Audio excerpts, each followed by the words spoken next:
Boa noite, amigos. Nós recebemos com muito prazer o doutor Lael Borba, que é um sexólogo. O que é um sexólogo, doutor Lael? Veja, João, um sexólogo é uma pessoa que se especializa em estudar o comportamento sexual humano. No caso, eu sou especialista em sexualidade humana. E esse comportamento sexual, a gente estuda ele de uma forma completa, que na maioria das vezes a gente termina ficando preso à parte sexual e se esquece da comportamental. E qual é a diferença? Quando a gente fala sobre o sexólogo, uma parte significativa do meu trabalho é a educação sexual. Esse termo ele está sendo mudado para educação em sexualidade. Por quê? A gente pode remeter diretamente ao ato sexual em si, e aí fica preso naquela imagem. E aí, por exemplo, a gente não consegue visualizar como é importante para a criança ter acesso a esse conhecimento. Quando a gente muda para a educação em sexualidade, a gente passa por conhecer o corpo, para que serve cada parte do corpo, como é, por exemplo, uma gestação, o que são toques de afeto, o que são carinhos íntimos, que espaço do corpo é permitido e qual não é permitida, e por aí vai. E como é que se forma um sexólogo? Na maioria das vezes, a gente sai da área, por exemplo, da psicologia. A minha formação básica é psicólogo. Sou psicólogo e sexólogo. Mas, dentro da área de saúde como um todo, você tem médicos, fisioterapeutas, enfermeiros, todos que podem atuar na área de sexualidade. O senhor é a favor do ensino da educação sexual nas escolas? Sim, sim. A gente precisa entender que, na verdade, é um trabalho em conjunto, certo? Inevitavelmente, esse processo ele começa na família.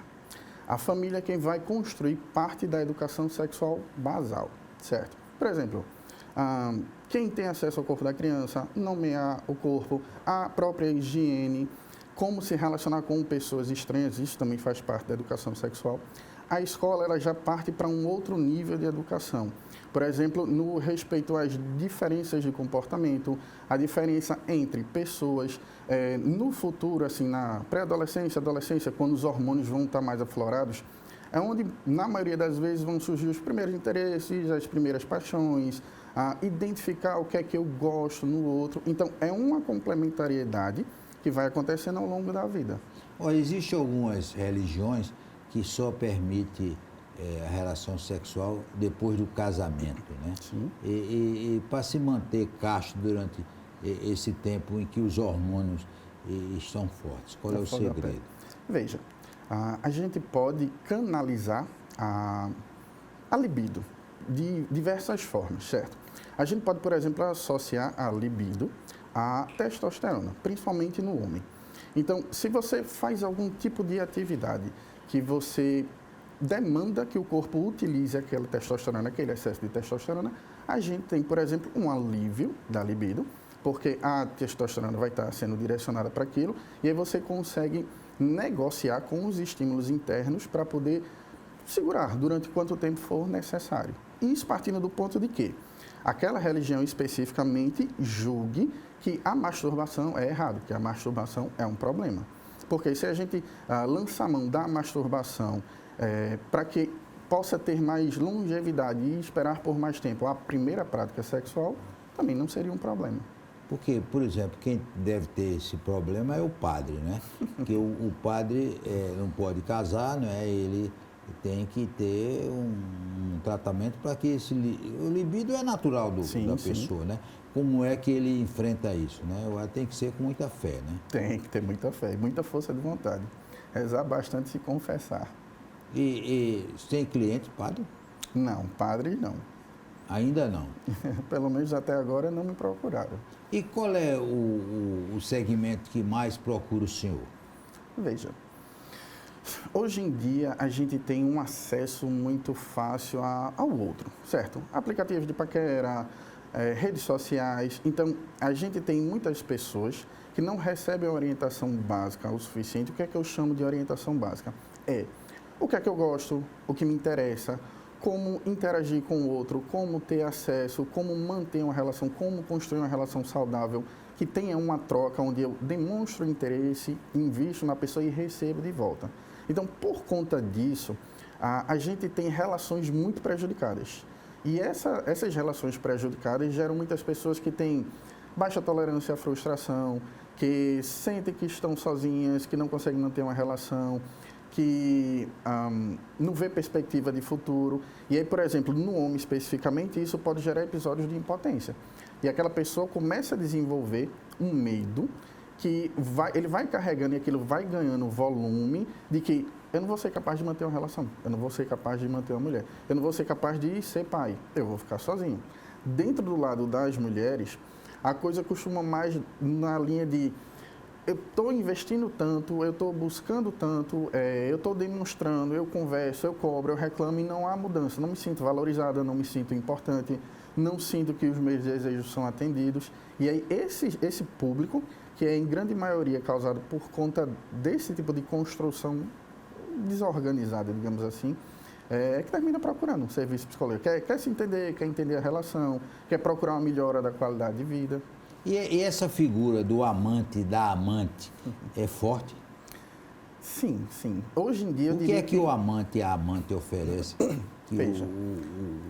o marido e a esposa não oferecem? Eu diria que hoje em dia a gente tem um motivo da procura diferente. Em outros momentos, esse comportamento era predominantemente masculino.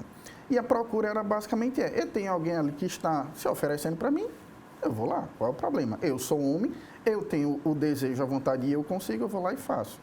Hoje em dia, o motivo é realmente a conexão. Então, você tem de forma assim igualitária, tanto homens quanto mulheres, insatisfeitos numa relação. E por que insatisfeitos? Uma relação ela é composta de momentos bons e momentos ruins, certo? Quando a gente lida muito frequentemente, muito junto da rotina diária com problemas, com situações ruins, aquilo ganha volume. E aí, quando eu olho para aquela pessoa e sinto o peso das más construções, aquilo gera um problema e gera uma sensação de insatisfação, de inadequação. E uma pessoa fora da relação, quando eu olhar para ela, eu vou ver as características que me agradam. Então, quando eu comparo as duas imagens, essa característica dessa pessoa de fora, onde eu vejo somente as coisas positivas, me agrada, me chama atenção.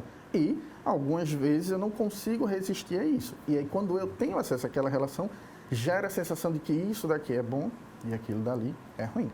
Quando o sexólogo está dando uma consulta, o psicólogo é forte? Tem que ser. Porque, assim, muito do comportamento sexual, por exemplo, uma das minhas especializações é terapia cognitivo-sexual. Ou seja, como que o que eu aprendi, como minhas crenças, como o meu mecanismo mental funciona atrelado às práticas sexuais e como isso pode me atrapalhar ou não. Como isso está longe do que seria fisiologicamente, por exemplo, um funcionamento sexual. Exemplo, homens que, cara, eu não consigo ter mais que 5 relações na noite. Tá, mas dentro do mundo de pessoas, quantas pessoas conseguem ter esse tipo de desempenho? E ele se sente menos homem porque ele não consegue ter esse desempenho. Mas ele está sendo injusto consigo mesmo, para dizer o mínimo. E a gente precisa alinhar o conhecimento fisiológico, o conhecimento sexual com uma psicoeducação para ele entender como é o funcionamento geral da coisa e como aquilo se caracteriza nele. Depois do intervalo, nós vamos continuar conversando com o Dr. Lael Borba, sexólogo.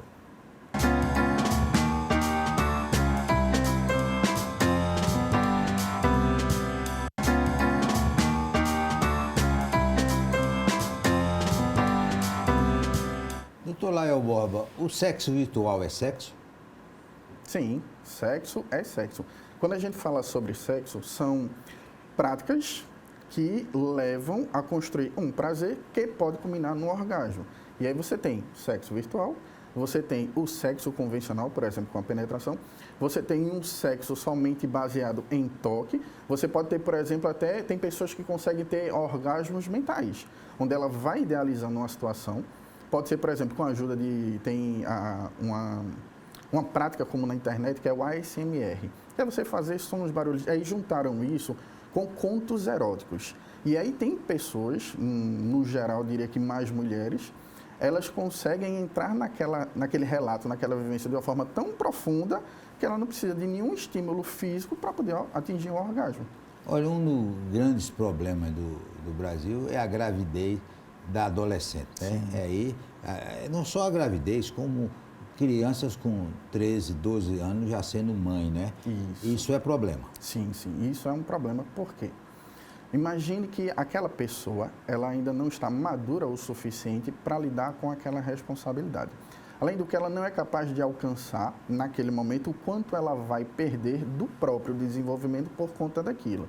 E aí imagine que você vai ter um bebê que vai nascer daquilo ali e daquela situação que vai receber tanto acompanhamento quanto for capaz de se conseguir naquele ambiente. Então você tem duas vítimas, que são vítimas, na verdade, no meu ponto de vista, da falta de educação. Por quê? Isso me lembra um relato que eu vi uma vez de uma menina que ela pegava o anticoncepcional no posto de saúde. E o que era que ela fazia? Ela morava com outras 4 mulheres, ela pegava o anticoncepcional e diluía na água e cada uma bebia um pouco. Ou seja, aquilo vai funcionar? Não vai. Aquilo vai gerar uma gravidez na adolescência? Talvez. Se aquelas garotas, elas já praticam sexo sem proteção, sim, a chance é altíssima. Mas veja, o problema disso está aí diretamente na questão da educação. Ela não sabia como utilizar o anticoncepcional e a gente acha, besta, vou dar um comprimido, a pessoa vai tomar, tá ok. Não. A gente deve passar pelas construções básicas para que a pessoa consiga entender como ela se encaixa naquilo e fazer as próprias decisões. E a gente tem, de fato, um índice altíssimo de diminuição de gravidez na adolescência nos locais onde a questão da educação sexual é mais bem trabalhada. O senhor recebe clientes, evidentemente, de pais. Qual é a orientação que o senhor dá para que os pais orientem os filhos nesse lado sexual? Veja, a questão da educação, ela vai acontecer diretamente ou indiretamente. O que é que eu quero dizer com isso? O que eu digo diretamente, auxiliado às vezes por eventos externos, tipo um filme, uma novela, uma matéria, uma reportagem no jornal. Antigamente tinha Playboy, não tem mais Playboy, né? Mas diz que na internet tem mais do que Playboy, sim. né? Na internet você acha mais fácil, mais você rápido, mais Playboy? rápido. Leu Playboy? Sim. Era bom, né? Era. As reportagens. Sim. As reportagens. Tinha umas mulherzinhas, mas as reportagens eram muito boas. Também. A Playboy era famosa pelas grandes reportagens que fazia. Mas de fato, sim. Tem entrevistas fantásticas.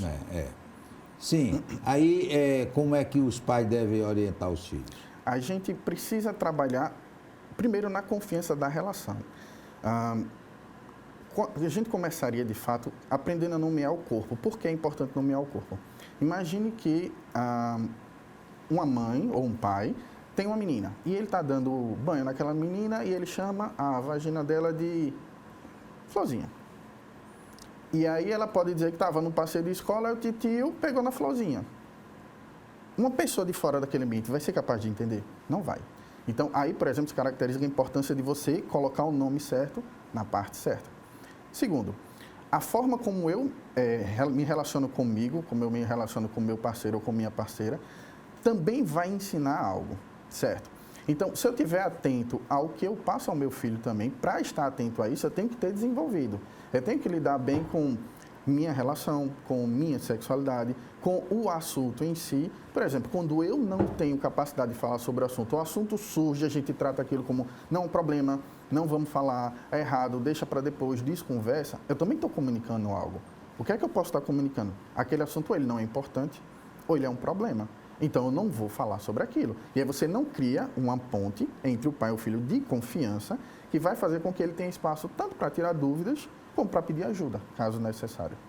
Muitas vezes os pais não ensinam e os filhos aprendem na rua. Aprende. E vai aprender. Na escola, né? Sim. E na internet hoje, né? Que a internet hoje... Isso é um problema. Por quê? Aprende errado. Aprende errado.